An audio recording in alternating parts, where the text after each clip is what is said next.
everyone, I'm Anna, your cinephile host. Today I will introduce you to an honest, coming-of-age comedy drama, The Perks of Being a Wallflower. The film is based on Stephen Chbosky's best-selling young adult novel, which was published in 1999. The author also happens to be the director, so no one who loves the book will complain about the movie. It's realistic, amusing, and nostalgic, and not afraid to touch on darker themes. So, let's watch The Perks of Being a Wallflower, a love letter for the awkward kids that everyone can relate to.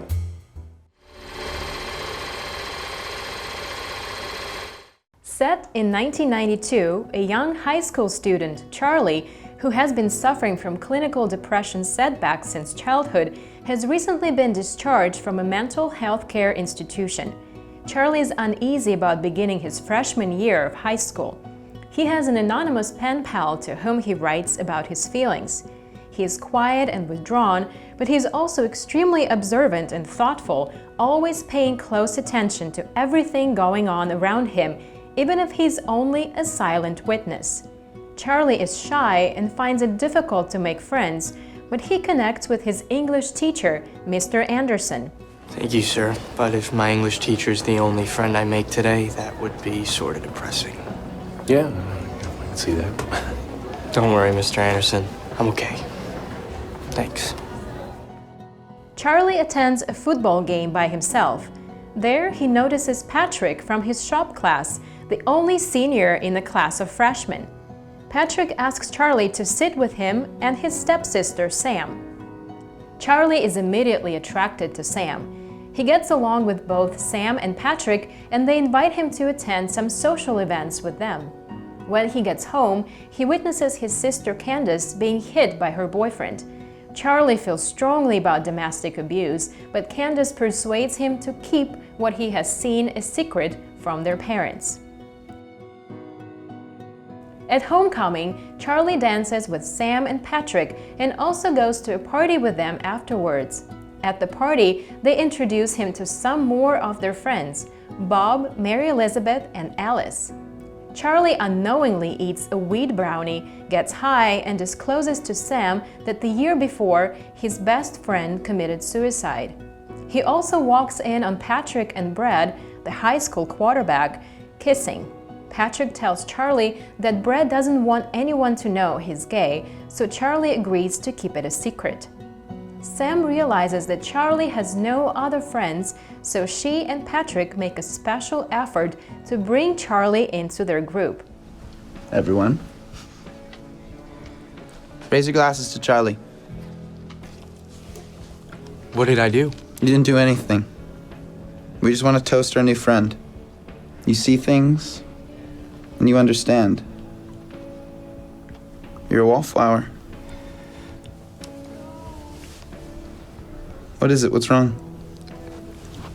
I didn't think anyone noticed me. Well, we didn't think there was anyone cool left to meet. So, come on, everyone. To Charlie. To Charlie.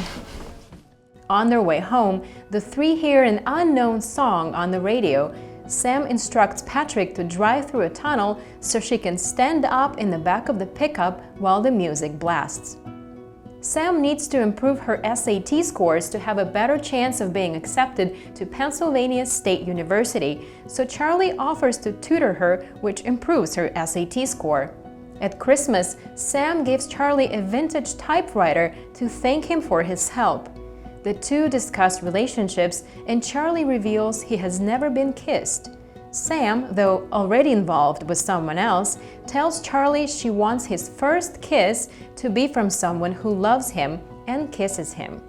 At a regular Rocky Horror Picture Show performance, Charlie is asked to fill in for Sam's boyfriend Craig, who is not there. Their friend Mary Elizabeth is impressed and asks Charlie to a dance. The two enter into an unsatisfactory relationship. Charlie has no interest in her, but continues the relationship because he has no idea how to break up with somebody. Finally, at a party, when Charlie is there to kiss the prettiest girl in the room, he chooses Sam, upsetting both her and Mary Elizabeth. Patrick recommends Charlie stay away from the group for a while, and the isolation causes him to sink back into depression. He experiences flashbacks of his Aunt Helen, who died in a car accident when he was 7 years old. Brad shows up to school with bruises on his face, having been caught by his father, who abused him by punching and slapping him having sex with Patrick.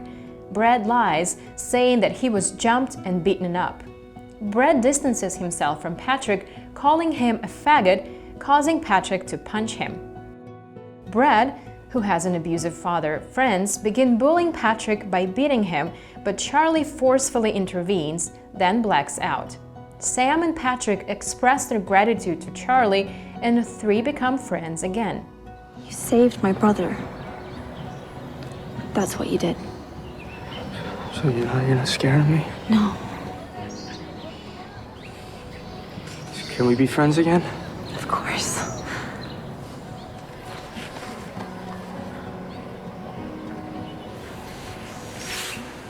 Patrick is upset about the end of his relationship with Brad, but becomes close with Charlie. One night he kisses Charlie, who doesn't react. He then breaks down and tells Charlie how unhappy he is. Sam finds out that Craig has been cheating on her and breaks up with him. As graduation nears, Sam is accepted by Penn State and her friends throw a farewell party for her. Charlie helps her pack. I'm driving away and just feeling so small. Just asking myself, why do I and everyone I love pick people who treat us like we're nothing?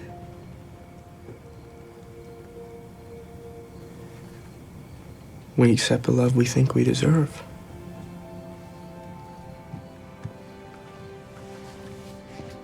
Sam asks him why he never asked her out, and one thing leads to another. They kiss, but Charlie pulls away when Sam touches him on his inner thigh. He claims that nothing is wrong and continues to kiss her, but she is concerned that something might be wrong. The following day, as he watches her leave for school, he feels very uncomfortable, and once home has a breakdown and flashes back to his Aunt Helen touching his thigh in the same way Sam had the night before.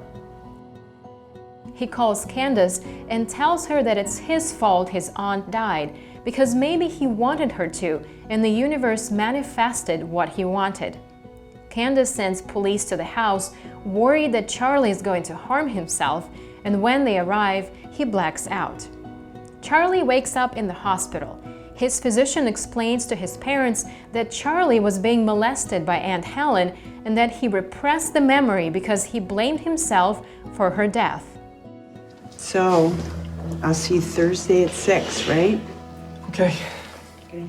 My doctor said we can't choose where we come from, but we can choose where we go from there. I know it's not all the answers, but it was enough to start putting these pieces together. The night Charlie is released from the hospital, he is visited by Sam and Patrick. Sam explains what college life is like and that she has found the Tunnel song, Heroes by David Bowie. The three revisit the tunnel.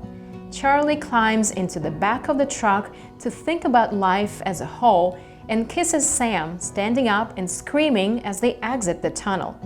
For the first time, he feels truly alive and acknowledges in that moment, we are infinite.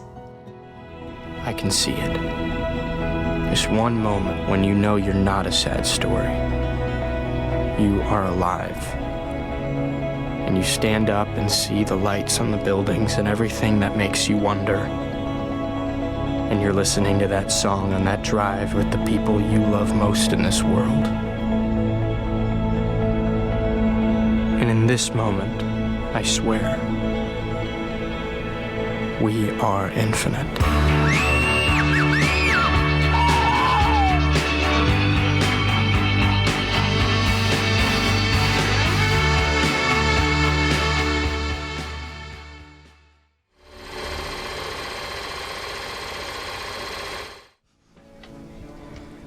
Raise your glasses to Charlie.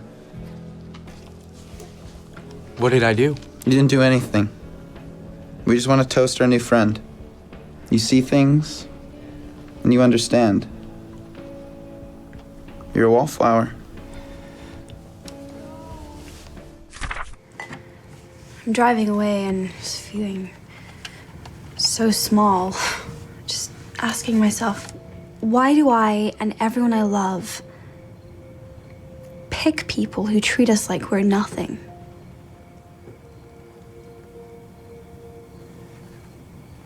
We accept the love we think we deserve.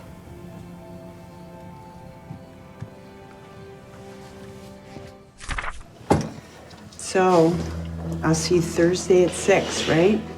Okay. My doctor said we can't choose where we come from, but we can choose where we go from there.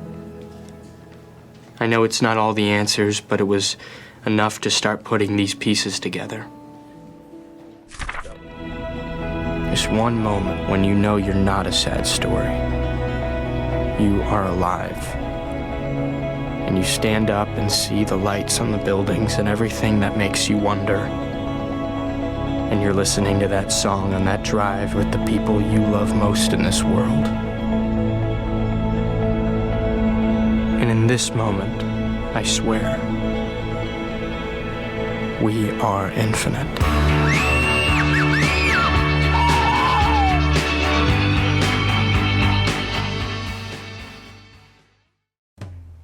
The Perks of Being a Wallflower is beautiful and meaningful, clever and touching.